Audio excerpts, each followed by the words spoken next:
श्रीराम रूपम श्रीराम रूपम श्रीराम रूपम श्रीराम रूपम मेरे राम श्रीराम रूपम श्रीराम रूपम सिर बड़े राम रूपम सिर बड़े राम रूपम ये लोचन राम रूपम ये लोचन राम रूपम श्री राम रूपम श्री राम रूपम ये बड़े राम रूपम ये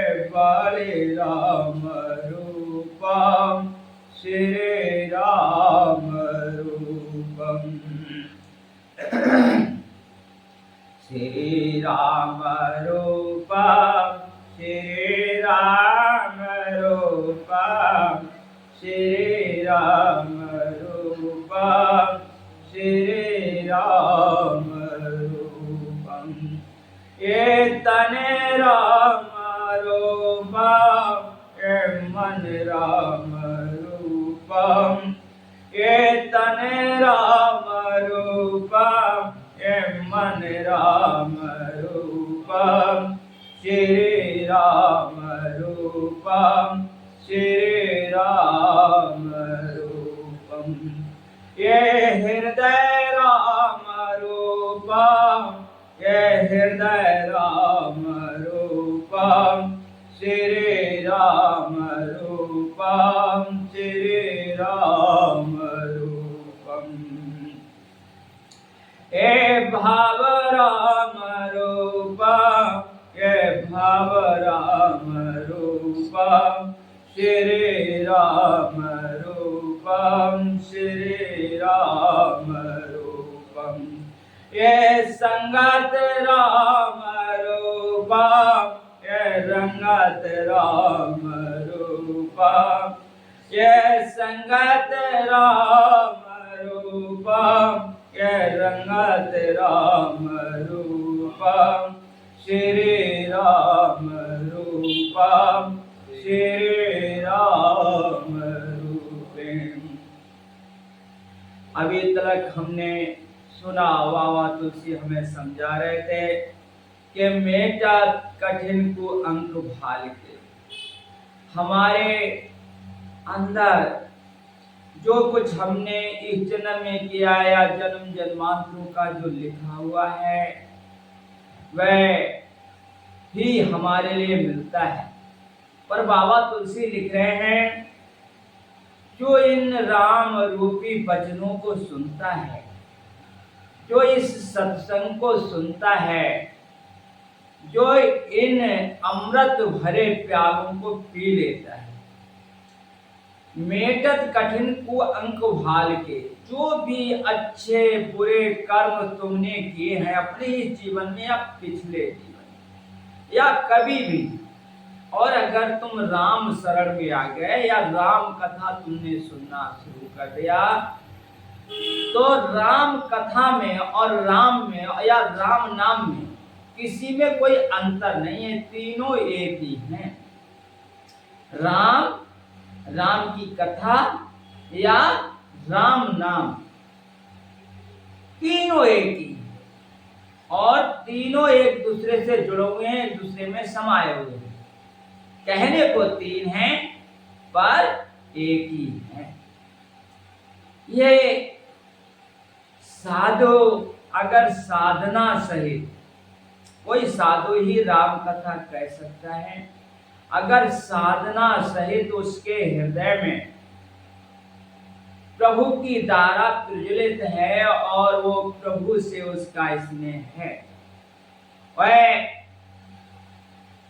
राम के रंग में रंगा है, तो ऐसा साधु जब राम कथा कहना शुरू करता है तो उसके मुखार बिंद से जो शब्द निकलते हैं उनमें राम की याद समाई होती है, राम का प्यार समाया हुआ होता है।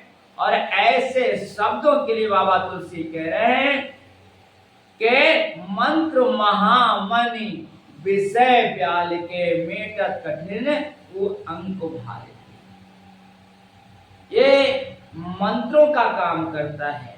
जैसे मंत्र जो होते हैं जहरीले सांप के विष को उतार देते हैं, या जो मरी होती है वो भी जहां उसके लिए काटे हुए जख्म पर लगा दो या उसके लिए उसे घोल के पिला दो तो सर्प असर नहीं करता है।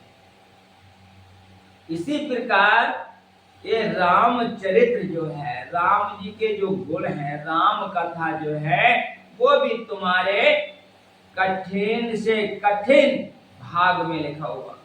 कथा तो प्रसिद्ध है, हम लोग सब जानते हैं कि सत्यवान की 1 साल की उम्र है, नारद जी ने देख लिया है, सावित्री जी आए हैं उन्हें अपने पति के रूप में वर्ण करके मना करती हैं। शिष्या है नारद जी की, गुरु का मतलब भी है और देव गुरु नारद जी।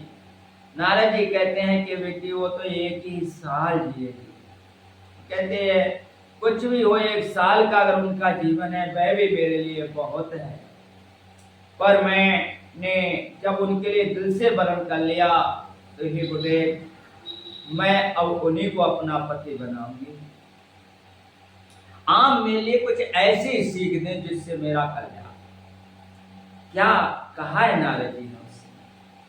नारद जी ने कहा सावित्री से अगर तुम मेरे से कह रहे हो कि मेरा कल्याण हो, मेरी लिए अगर तुम सीख मान रहे हो तो फिर तुम अपने पति की सेवा में रहो और ज्यादा से ज्यादा चुप रह करके या जवान से या जिस प्रकार से हो राम कहो राम कहो राम।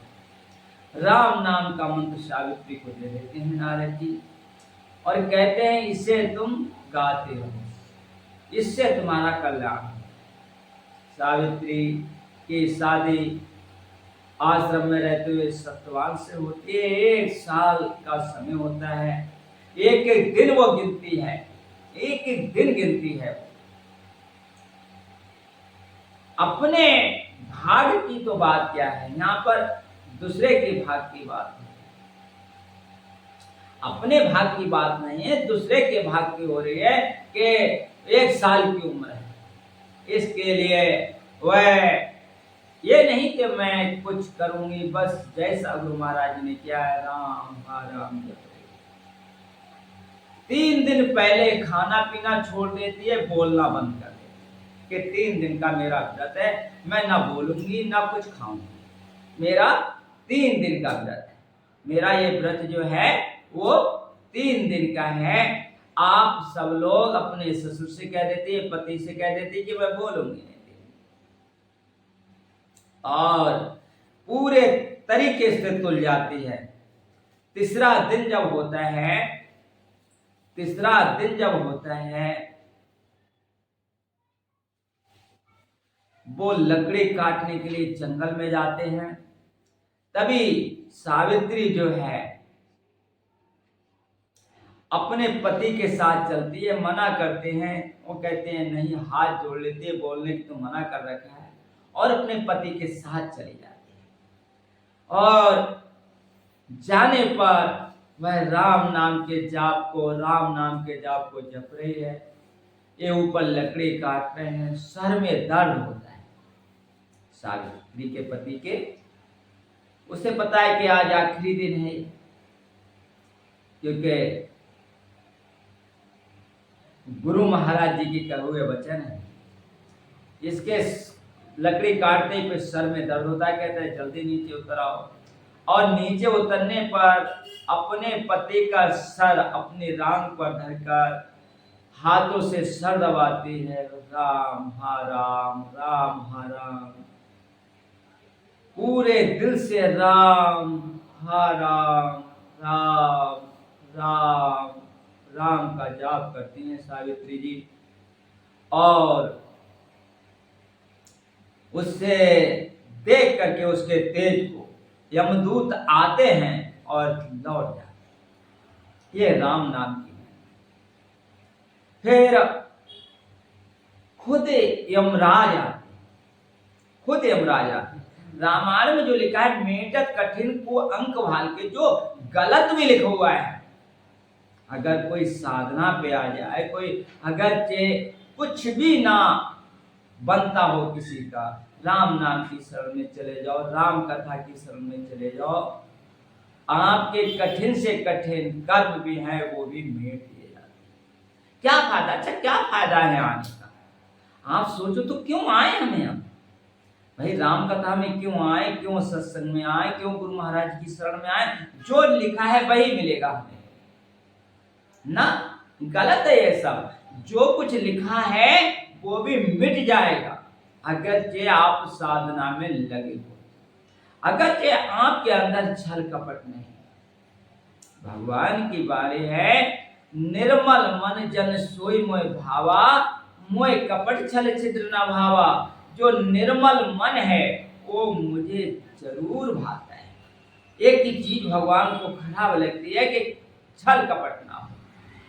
तो मेटत कठिन को अंक भाल के, जो कुअंक है उनके जो तुम्हारे भाल में जो लिखे हुए माथे पे जो लिखे हैं भाग में, वो मिट जाते हैं। जब लौट जाते हैं और यमदूत जाकर कहते हैं कि सावित्री के तेज के सामने तो हम सत्यवान की रूह नहीं ला सकते। खुद यमराज आते हैं और यमराज भी गुप्त रूप से जब आते हैं तो सावित्री के पास जाके, और इतना तेज है उसके अंदर राम नाम का इतना प्रकाश है, वहां से रूह नहीं ले पाए। जिनका काम ही है रूह लेने का, यमराज का समय पूरा है। अब आप समझो कितनी बड़ी ताकत है साधना में, कितनी बड़ी ताकत है राम नाम में, कितनी बड़ी ताकत है सच्चाई। हम या तो गुरु महाराज जी के वचनों को सुनते नहीं है, और सुन लेते हैं तो उन्हें मानते हैं। तब यमराज जी अपने असली स्वरूप में प्रकट हो जाते हैं, भैंसे पर बैठे हुए हैं और गदा उनके कंधे पर रखी है, सामने दर्शन दे देते हैं सावित्री। सावित्री सरल स्वभाव है। सावित्री को लगा कि यमराज आए हैं, इन्हीं से मैंने भीख मांगू अपने पति के लिए, यही तो लेने आए हैं मेरे पति। और सत्यवान को छोड़कर जैसे उनके पास जाती है, तभी उन्हें मौका मिल जाता अकेले का, और सत्यवान की रूह को सत्यवान को रूह के लिए कैच कर लेते हैं। और जब रूह को कैच कर लेते हैं और लेके चल देते हैं, पर राम नाम की पावर इतनी हो गई है क्योंकि बचपन से गुरु की सेवा की है, दिल सच्चा है, सच्चाई के साथ नहीं है, किसी प्रकार का छल कपट नहीं है, तो राम नाम के सहारे यमराज के संगे उड़ना शुरू कर देते हैं। जैसे देखते हैं कि शरीर में रूह नहीं है और सत्यवान के प्राण पखेरु लेके चल रहे हैं, तो संग संग चल रहे। रास्ते में लौटाने की कोशिश करने पर वरदान देते हैं कि मेरे, वो मांगते हैं कि मेरे सास ससुर का राज खुद से मिल जाए, मेरे सास ससुर अंधे हैं वो समाज के हो जाए, सब देते चले जाते हैं। पर फिर भी लौटने के लिए देखते हैं सावित्री फिर भी साथ साथ जा रही है, और जैसे ही यम लोग पहुंचते हैं तो सावित्री अब भी पीछे। तो कहते हैं तू क्या चाह रही है? तो कह रही एक वरदान और दे दो, मैं ये चाह रही हूं कि मेरे 100 पुत्र, मेरे 100 पुत्र, और यमराज की बुद्धि ही काम करना खत्म कर देती है उस तेज के और उस सच्चाई के साथ। इसे कहते हैं कि आखिरी पल तक सच्चाई पर टिका रहे इंसान, तो सत्य के लिए कभी कोई डिगा नहीं सकता। और इसी एक बात को कहा गया है, बाल न बांका कर सके चाहे सब जग बैरी, कोई भी नहीं हिला सकता। हम खुद हिल जाते हैं, खुद डिग जाते हैं, खुद सच्चाई को छोड़कर इधर उधर भागना शुरू करते। और जब कहते हैं ऐ मस्त जाओ तुम्हारे 100 पुत्र होंगे, तो बोले होंगे कहां से महाराज, हम भारत की पतिव्रता नारी, अपने पति के अलावा हम किसी को देखना नहीं जानती। आप मेरे पति को लेके जा रहे हो, मेरे 100 पुत्र होंगे कहां से? हम व्यभिचारिणी तो हो नहीं सकते। यमराज ही को धर्मराज कहते हैं। धर्म के बारे में उनसे ज्यादा कौन जानता होगा?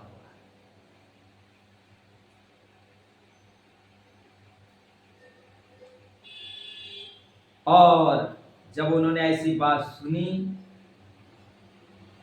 अयम मस्त कह दिया था, रूह लौटा दी, और जिसकी 1 साल की उम्र 400 साल की उम्र, मेटत कठिन को अंक भारी।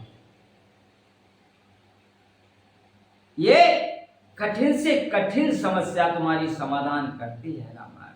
और बाबा तुलसी तो लिख रहे हैं विनय पत्रिका में, भाग है अभागे उठे।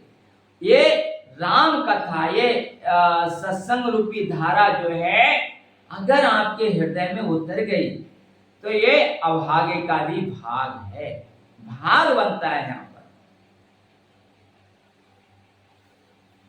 हमारे महाराज जी तो बहुत दिल से गाते थे एक शब्द, दरबार में सच्चे सतगुरु के दुख दर्द सत मिटाए जाते हैं। दरबार में दुनिया के सताए लोग हैं, आप सीने से लगाए जाते हैं। दरबार में सच्चे सतगुरु के दुख दर्द मिटाए जाते हैं। क्योंकि साधु साधना में रहता है, जो उसकी बात मानकर अपने आचरण को सही करके, अपनी इंद्रियों पे कंट्रोल करते हुए, अपने मन पर निग्रह रखते हुए, गुरु महाराज जी के बताए हुए नाम का स्मरण करते हुए सेवा सुमरन सत्संग में लग जाता है, उसके मेटत कठिन अंक, उसके जो कुअंक हैं भाल में लिखे हुए वो मिट जाते हैं। गुरबाणी भी तो कह रही है, अपने जन को दे बड़याई। वो अपने जन को बड़याई देते ही देते हैं, देते हैं अपने जन को बड़याई। आगे आप बता रहे हैं, हरा नाम होता मात, हरा नाम होता मात निकारा करे से। सेवा का सीला साला पाल जल धर के, सेवा का साला पाल जल धर से। हरन मोहतम, जिस मोह में हम बंधे पड़े, मोह कुछ भी नहीं है वैसे, पर बहुत कुछ है। मोह फांस की, माधव मोह फांस क्यों टूटे? सूरदास जी तो कह रहे हैं, माधव मोह फांस क्यों टूटे? वो ऐसा फांस है, ऐसी रस्सी में हम ऐसे बन गए हैं कि वो हमसे छुड़ाए से नहीं। कहने के लिए हम कह देते हैं सब कुछ मालिक का है, पर जहाँ थोड़ा सा बच्चों पर परेशानी आए, या जहाँ हमारे लिए कुछ दुख परेशानी आए, हम टूट पड़ते हैं, रोने चिल्लाने लगते हैं। यही हमारी अज्ञानता है। भाई जिसका सब कुछ है, हम उससे भूल करके संसार की शरण में चले जाते। भगवान ने तो कहा है रामायण में, मोर दास काहे नरासा, करे तो कहो कहा विश्वासा। मेरा दास होकर के इंसान, मेरा दास होकर के इंसान नूह की चाह में लगा है। इंसान वहां से कुछ पाना चाहता है, तो मैं कैसे कह दूं ये मेरा दास है? कैसे कह दूं? आप कह रहे हैं हरन मोहतम दिन दिन कर से, जैसे सूर्य निकलने से अंधेरा समाप्त हो जाता है, ऐसे राम कथा रूपी ज्ञान, ये सत्संग रूपी अमृत जब आपके अंदर चला जाता है, तो आपके अंदर जो मोह रूपी अंधकार है, अज्ञानता है, वो जड़ से समाप्त हो जाती है। सूर्य निकलते कितना भी भारी अंधेरा हो रहता है, ऐसे ही ज्ञान रूपी सूर्य आपके दिव्य चक्षु जब खुल जाते हैं, अंदर से जब आपके नेत्र खुल जाते हैं, या तीसरा तिल या तीसरा नेत्र जिसे कहते हैं, जब वो खुल जाता है इस राम कथा को सुनने से, तब आपके अंदर का अंधेरा समाप्त हो जाता है। बाहर आप पर किसी प्रकार के जो भी नेगेटिव चीजें हैं आप पर हमला नहीं कर सकती, क्योंकि आपके अंदर राम नाम रूपी मणि है, राम नाम रूपी चरित्र की मणि है। आप पर गुरु महाराज जी के चरणों की धूली है जो आपको निष्कंटक बनाती है। यही भक्ति का सबसे बड़ा स्वरूप है। अगर इंसान समझता चले साधुओं के वचनों को तो उसका एक ही कथा में कल्याण हो जाता है, क्योंकि उनके एक एक वचन में कल्याण छिपा है, एक एक वचन में तुम्हारा उद्धार छिपा है, एक एक शब्द तुम्हें अमृत की ओर ले जा रहा है, एक एक शब्द तुम्हें परमात्मा से मिला रहा है। क्योंकि राम कथा में, राम में और राम नाम में कोई अंतर नहीं है, तो एक शब्द राम ही तो है। आप उसको दिल से स्वीकार करते चले जाओ, तब तुम्हारा उद्धार, तुम्हारा कल्याण निश्चित है। कोई नहीं रोक सकता तुम्हें, कोई नहीं रोक सकता, क्योंकि गुरु के वचन पर तीत न दे, सपने सुगम सिद्ध न दे। गुरु के वचनों पर अगर प्रतीत नहीं है, विश्वास नहीं है, तो सपने में भी आपको सुगमता या सिद्धि नहीं मिल सकती। तो आप बता रहे हैं कि सेवक साल पाल जलधर के, ये कथा क्या है, ये वचन क्या है, ये सत्संग क्या है। जैसे सेवक जो होता है उसके लिए मालिक हर पाल ध्यान रखना होता है, इसी प्रकार सेवक के समान जो 60 धान होता है, 60 दिन में जो पकने वाला होता है, उसके लिए हमेशा जल की जरूरत होती है। ऐसे साली धान के लिए तो ऐसे ही जलधर के समान ये राम कथा क्या है, सेवक का काम करती है। सत्संग आपको सेवक का काम कर सेवता रहता है ये राम कथा आपको, और जल के समान, जैसे धानों के लिए हमेशा पानी की जरूरत है, 60 धान के लिए, उसी प्रकार से आपको ये राम कथा या राम नाम या सेवा, मतलब आप कोई गरीब है उसकी सेवा करो और इस संभाल के करो कि मुझे कुछ प्रभु ने दिया है तो इसे मैं कुछ खिला दूं, कुछ पिला दूं। कोई निस्सहाय है, दीन है, गरीब है, परेशान है किसी प्रकार से, तो सबको प्रभु की सेवा समझकर उसका हित करना सोचो, उसका भला करना सोचो। समय हो तो उसकी हर तरीके से सेवा करने की सोचो, क्योंकि सबकी सेवा जो है वो प्रभु की कृपा से तुम्हें मौका मिल रहा है, बल्कि प्रभु ही उस रूप में आकर तुमसे अपनी सेवा करवाना चाहते, उस रूप में आकर। क्या पता किस भेष में आकर मिल जाए भगवान, क्या पता कब वो तुम्हारे किस गुण पर रीझ है, क्या पता। इसलिए अपने जीवन को सरल रखते हुए, और जो कुछ हमें मिला है, इस प्रकृति से मिला है, इस संसार से मिला है, उसमें सबका हक है, सबका हक है। तो जब भी कहीं मौका मिले, कोई परेशान हो, दीन हो, गरीब हो, दुखी हो, बीमार हो, मुफलिस हो, चलना लायक ना हो, बूढ़ा हो, बुजुर्ग हो, उसकी दिल खोल कर सेवा करो अगर तुम्हें मौका मिले। ये सब सत्संग तुम्हें सिखाता है, ये राम कथा तुम्हें सिखाती है। ये माधव मुंह पास क्यों टूटे, हे माधव ये मुंह पास कैसे टूटे। बस एक ही तरीका है कि हम भगवान के हो जाए, उनकी शरण में चले जाएं। हे प्रभु जैसो अव तैसो ते, हे नाथ हम जैसे हैं वैसे हैं अब तेरे। अभिमित ताने दे तहां दे तरवस से तरवर से, अब में ते दाने देवा तरवर से, सेवता सुलभा सुखद हरि हरि से। अभिमत दाने देत देवा तरवर से, सेवता सुलभा सुखद हरि हरि से। अभिमत ऐसा दान देने में ये राम कथा, ये सत्संग रूपी अमृत, ये साधु महात्माओं के वचन तुम्हें अभिमित दान देते हैं। जैसे आप देवतर यानी जो कल्प वृक्ष है उसके पास चले जाओ तो जो मांगो वहां मिल जाए, जो मांगो। पर कुछ चीजें ऐसी हैं जो वहां नहीं मिलती देवतर के पास भी। जैसे अगर आप चाहो उससे कि हमें भक्ति मिल जाए, नहीं मिल सकती। मुक्ति मांगो तो नहीं मिल सकती। संसार की चीजें वहां मिल जाए, पर ये राम कथा आपको भक्ति भी दे देगी, मुक्ति भी दे देगी, और ऐसी भक्ति कि जिसमें परमात्मा का कभी आप विस्मरण ना हो। ये राम कथा अगर आपके दिल में बैठ गई तो आप राम को भूल ही नहीं सकते, आप भूल ही नहीं सकते।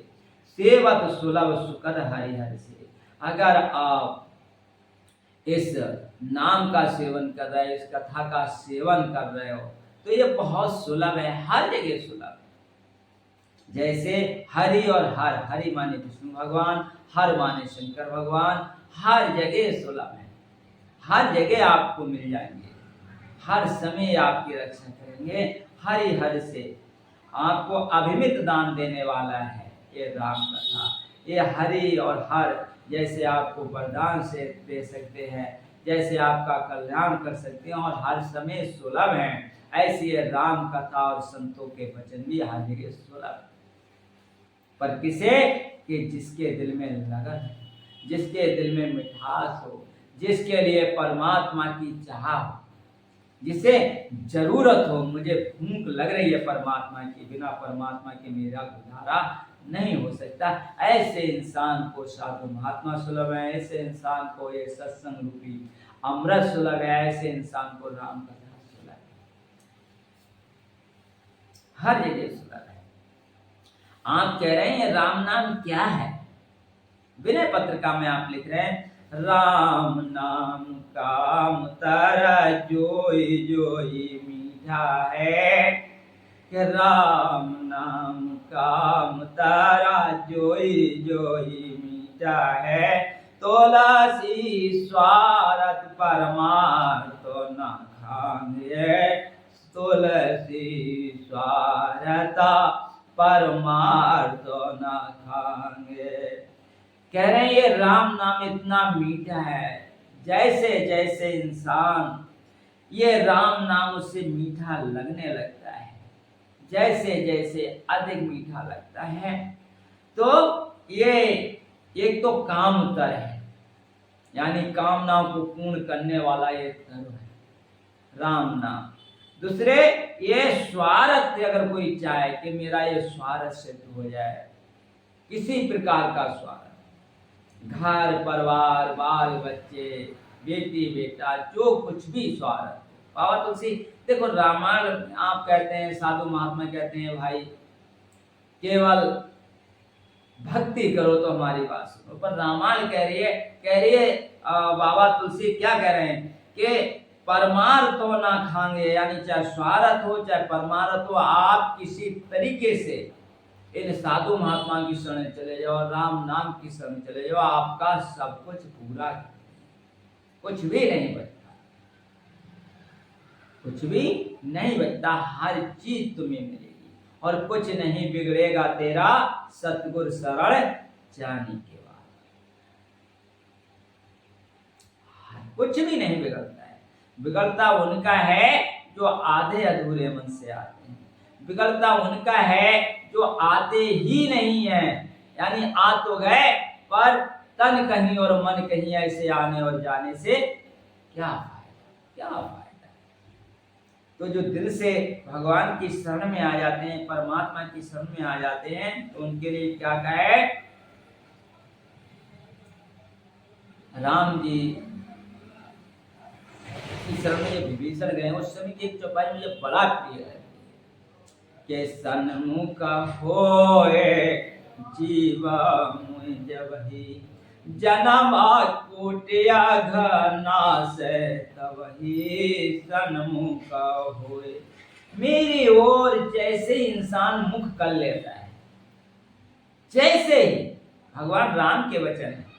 जैसे मेरी ओर चलना शुरू कर देता है इंसान, जैसे मेरी ओर आना शुरू कर देता है, जैसे मेरा नाम लेता है कि भगवान हम तुम्हारे हैं, तुम हमारी रक्षा करो, जैसे भी जैसे मेरी ओर चलता है इंसान, जन्म कोटि नाशयति, करोड़ों जन्मों के पाप तुरंत खत्म हो जाता है, तुरंत। ये भगवान की बात है। पाप रहते ही नहीं है। पाप कब रहेंगे कि जब हम राम नाम को छोड़ देते हैं और दुनिया में दिल लगाना। कितने भी बड़े पाप हो, कितने भी बड़े आप पापी हो, पर भगवान की बाणी है, सन्मुख होए जीव मोय जब ही, जन्म कोटि नाशे तभी। करोड़ों जन्मों के, कोट माने करोड़ों के होते हैं, करोड़ों जन्मों के पाप, अग माने पाप, तुरंत समाप्त हो जाते हैं, बचता कुछ भी नहीं है भैया। पर बात यह है कि हम भगवान के हो तो जाएं। कहना पड़ा सीताराम सीताराम सीताराम कहे, जिस वेद राखे राम ताई वेद रही है, जिस वेद राखे राम ताई वेद रही है। मुखों में हो राम नाम, राम से हाथ में, मुख में हो राम नाम, राम से हाथ में। तो अकेला नहीं प्यारे, राम तेरे साथ में। विधि का विधान जान, हान लाभ सही है। सीताराम सीताराम सीताराम कहिए। तू अकेला नहीं प्यारे, तू अकेला है ही नहीं। अगर राम नाम को दिल से तू पुकार रहा है, तू अकेला नहीं प्यारे, राम तेरे साथ में, तेरे। अच्छा, जब भगवान हमारे साथ में, मैं एक बात और बता दूं जिससे गहराई से नाम का तुम्हें प्यार हो जाए। सबसे पहले जब राम हम कहें तो ये देखते कहें, ये दिल में विचार के कहें कि राम सुन रहे हैं, मेरी पुकार को राम सुन रहे हैं। क्योंकि राम ऐसी जगह ना कोई जहां प्रभु ना हुई। जब हर जगह हैं तो मेरे पूर्ण विश्वास के साथ जैसे मैं राम कह रहा हूं तो मेरे राम सुन रहे हैं। और जब वो सुन रहे हैं तो अगर वो सुन भी रहे हैं और वो मेरे साथ में, तू अकेला नहीं प्यारे, राम तेरे साथ। और जब वो सुन भी रहे हैं और वो देख भी रहे हैं, मेरे साथ में भी हैं, तो जिसके सिर ऊपर तू स्वामी वो दुख कैसा पावे, वो कैसे दुख पा सकता है। बात इतनी सी है कि हम भगवान को पुकारते हैं। द्रौपदी की लाज पर इतनी परेशानी क्यों आ गई? जैसे जयद्रथ बाल घसीटते हैं, वैसे उसे अहम होता है कि जैसी ये मुझे लेकर जाएंगे तो वहां पांडव जब देखेंगे तो ये इसका क्या हाल करेंगे। मेरे 5 पति हैं, धनुर्धर, एक से एक बड़े बलवान, महाबली भीम, जिनकी एक गदा का ये मोहताज है, धनुर्धारी अर्जुन। ऐसे उसके दिल में ख्याल आते हैं। जैसे जयद्रथ लेके आता है बाल पकड़कर सभा में, तो वह तो जुए में हार चुके हैं, तो सब अपना सर नीचा कर लेते। फिर वो उधर देखती है कि जो एक से एक बड़े धनुर्धारी, एक से एक बड़े बहुत बड़े धर्म के ज्ञाता भीष्म जी जहां बैठे हैं, ऐसे लोगों की सभा में द्रौपदी को नगन होने की बात कही जाती है। द्रौपदी सबकी ओर देखती है। द्रौपदी के लिए तब भगवान की याद आती है कि जब उसकी सारी खींचना शुरू, पर उसे याद आ तो गई पूरी तरीके से। हम तो ये देखते हैं कि कहीं पूरी तरीके से हम भगवान को हो ही नहीं पाते। सब जानते हैं कि बसन रूप है श्याम, हा कन्हैया बचाओ, हा कन्हैया बचाओ, मेरी लाज जा रही है, कहाँ देर लगी। दिया है बोलाना द्रौपदी ने कि इतनी देर तुम्हें लग गई, तो कहा तेरे पुकार में कहीं ना कहीं तूने मुझे पहले से पुकारा। तो हम पुकारें तो सही, कोई भी अवस्था हो, कोई भी समस्या हो, कोई भी समय हो, सुख में दुख में, जिसे हम सुख कहते हैं या जिसे हम दुख कहते हैं, कोई भी अवस्था हो, हम भगवान को न भूलें। ये हमारे अंदर होना ही चाहिए। ये अगर हम भूल जाते हैं तो समझ लो फिर भगवान सब जगह हैं, केवल हम भूले हुए तो हैं। इसलिए 84 की जेलों में हम पढ़ते रहते हैं, इसलिए हम ठोकरें खाते रहते हैं। मरते मरते हार गए, हम मरते मरते हार गए, पर मरना नहीं सीख पाए। तो संत महात्मा कह रहे हैं,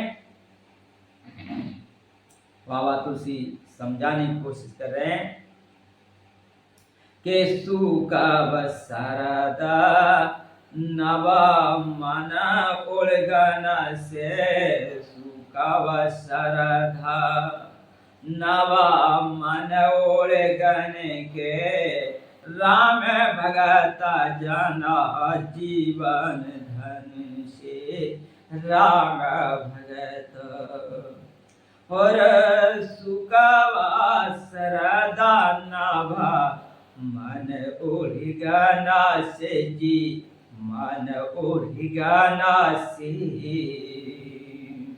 राम भगत जना जीवन धन से। राम कथा को क्या कह रहे हैं बाबा तुलसी? कह रहे हैं सुका जो सुंदर कवि है उसके लिए ये शरद ऋतु की जो रात होती है उसमें ये जो खुला आकाश होता है उसमें जो तारे होते हैं बड़ा सुंदर लगते हैं। ऐसे सुंदर कवि का जो हृदय है उसमें ये तारों के समान शोभित है रामचरित, राम कथा।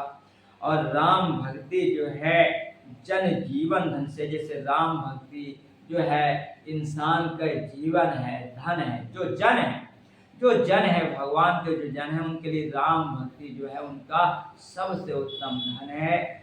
ऐसे ही ये रामचरित, राम कथा कह रहे हैं, ये राम कथा भी ऐसे ही इंसान का जीवन धन है। ये सत्संग भी इंसान का जीवन धन है।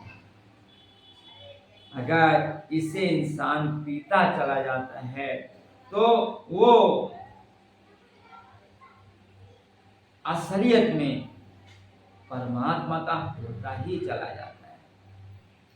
सकला सुकृत फला भूरा भोग से, सकला सुकृत फला भोगा भूरी से, जग हेत निरुपाद साधु लोग से, जग हेत निरुपादा साधा लोग से। कह रहे हैं सकल सुकृत, जितने भी आपने पुण्य कर्म किए, जितने भी आपने अच्छे कर्म जीवन में, इस जीवन में या जन्म जन्मांतर कभी भी अच्छे से अच्छे पुण्य कर्म, अच्छे से अच्छा अगर आपने परमार्थ जो कमाया है जिससे लोगों की भलाई की है, जितने भी वो पुण्य अर्जित हैं वो सब का जो फल है वो राम कथा है। आपको उन सब का फल मिल रहा है। अगर आपको ये राम कथा सुनने को मिल रही है तो समझ लो कि आज हमारे लिए जो जन्म जन्मांतर के अच्छे कर्म थे वो इकट्ठे हो गए, उनका अब हमें फल मिल रहा है। अब अगर आप इसे हृदय में उतरते चले जा रहे हो तो समझ लो ये रस आपको मिल रहा है। और क्या है ये कि जग हित निरुपाद सार लो, जैसे जग का हित करने के लिए निरुपाद कोई भी किसी प्रकार की शर्त नहीं है। साधु जैसे साधु महात्मा किसी प्रकार से कुछ ना चाहते हुए पूरे संसार का जो भला करते हैं, ऐसे ये कथा भी जो है आपका भला करने के लिए तैयार हो। कैसे कि सकल सुकृत फल, ये सारे पुण्यों का फल इकट्ठा होता है जिसका, उसके लिए राम कथा समझ में आती है, उसके दिल में उतरती है। क्योंकि इससे दिल में उतरने के बाद में इंसान राम का हो जाता है, राम नाम उसे प्यारा हो जाता है। सकल सुकृत फल राम सने, सारे सुकृतों का, सारे पुण्यों का फल क्या है कि राम से हमारा स्नेह हो जाए, राम से हमारा प्यार हो जाए, यही सारे पुण्यों का फल है। और ये है क्या? हेत रहित जागा जुगोपकारी, तुम तुम्हारा सेवक असुरारी। बाबा तुलसी कह रहे हैं हेत रहित, जिसमें कोई भी हेत नहीं है, हेत रहित, किसी प्रकार का हेत नहीं, किसी प्रकार के लिए चाह नहीं है, न तुम्हारे अंदर है मेरे प्रभु और न तुम्हारे भक्तों के अंदर। आप जग का और जुग का, चाहे कोई सा जुग हो और चाहे कोई सा जग, आप दोनों का, तुम तुम्हारे सेवक असरारी, तुम हो चाहे तुम्हारे सेवक, दोनों का भला ही करते, हेत रहे, जिनका कोई अपना हेत नहीं। साधु महात्माओं का भी क्या हेत है? कोई हेत नहीं है उसमें केवल वो अपना प्रभु को समर्पित करते हुए, भगवान को दिल में देखते हुए उनका स्मरण कर रहे हैं, प्रभु की कृपा समझ रहे हैं, लाख लाख शुक्र समझते हुए अपने सामने बैठे हुए रूहों के लिए भगवान का श्लोक मानते हुए अपनी विनती प्रार्थना सुनाते हैं। भगवान सुनने और सुनाने वालों के लिए अपना भक्त समझकर उनका उद्धार कर, हेत रहे, दोनों का बड़ा हित हो जाता है। जैसे समुद्र है भगवान, पर भगवान के गुण जो हैं, भगवान के गुण जो हैं वो आपके हृदय में उतरते चले जाएं, आपको प्यारे लगने लगे। इसीलिए जैसे समुद्र से जल लेकर बादल वर्षा करके पूरी दुनिया को हरा भरा कर देते हैं, ऐसे ही साधना रूपी जल में लीन होकर, सत्संग रूपी जल में नहाकर, इस राम कथा रूपी गंगा में गोता लगाकर साधु महात्मा अपने हृदय में भगवान की याद करते हुए तुमको ये राम कथा देते हैं, जिससे जग का और युग का सबका उद्धार होता चला जाता है, कल्याण होता चला जाता है। ये हमारे दिल में आना चाहिए। क्या? सेवक मन सुमराल से, पावन गंगा तरंग माल से। ये सेवक के लिए जो मन मानस है, आपका जो मन में मानस है, मानस में मन मानस क्या है? मन मानस क्या है? इंसान के अंदर मन है, बुद्धि है, चित्त है, तीनों इकट्ठे हैं मानस में। जो मानस है उसमें तीनों इकट्ठे हैं। उस मानस रूपी ताल के लिए, जहाँ तीनों चीजें इकट्ठी हैं, वो एक जो तालाब है, उसमें रहने के लिए हंस है ये राम कथा। यानी कि ये राम कथा वहां मन और बुद्धि चित्त में पहुंच गई तो समझ लो हंस वृत्ति हो जाएगी। आपको सही और क्या है और गलत क्या है इसका आप निर्णय करने लायक बन जाएंगे। कैसे बन जाएंगे आप?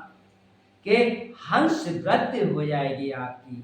इस राम कथा को आपने सुन लिया, इस सत्संग रूपी अमृत को आपने पी लिया, तब आपकी हंस वृत्ति हो जाएगी। आपके मन, बुद्धि, चित्त, अहंकार सब प्रभु को समर्पित हो जाएंगे, क्योंकि हंस वृत्ति आ जाएगी। और क्या हो जाएंगे? पावन गंग तरंग माल से, जैसे गंगा की एक एक तरंग जो होती है आपको निर्मल करती है, पवित्र करती है, पावन करती है, ऐसी राम कथा आपको पावन करेगी, निर्मल करेगी। ऐसा बाबा तुलसी का मत है। बाबा ने कहा भी है उत्तराखंड में, या नहीं पच्छा पात कछ राखूं या नहीं, पक्ष पात कछ राखूं, वेद पुराण संत मते भासुं, वेद पुराण संत मते भासुं या नहीं। यहाँ मैं किसी प्रकार का पक्षपात रख ही नहीं रहा हूं। यानी वेदों का जो मत है, पुराणों का जो मत है, जो वेदों में गाया गया है, जो पुराणों में गाया गया है, वेद पुराण और जो संतों ने गाया है, संत मत निज अनुभव पर आधारित। एक तो ग्रंथों से सीखते हैं, अपनी साधना से सीखते हैं, उसके बाद प्रभु की कृपा जो होती है उसके अनुसार जो मिलता है वो संत मत है, उसके अनुसार संतों का मत है। और सबकर मत खगनाय के यहाँ। देखो मैं तुम्हें बताऊं, हम दुखी क्यों हैं? आज हम किसी को देखकर ये उस जाति का, ये वो है, ये वो है, पर है ऐसा क्यों?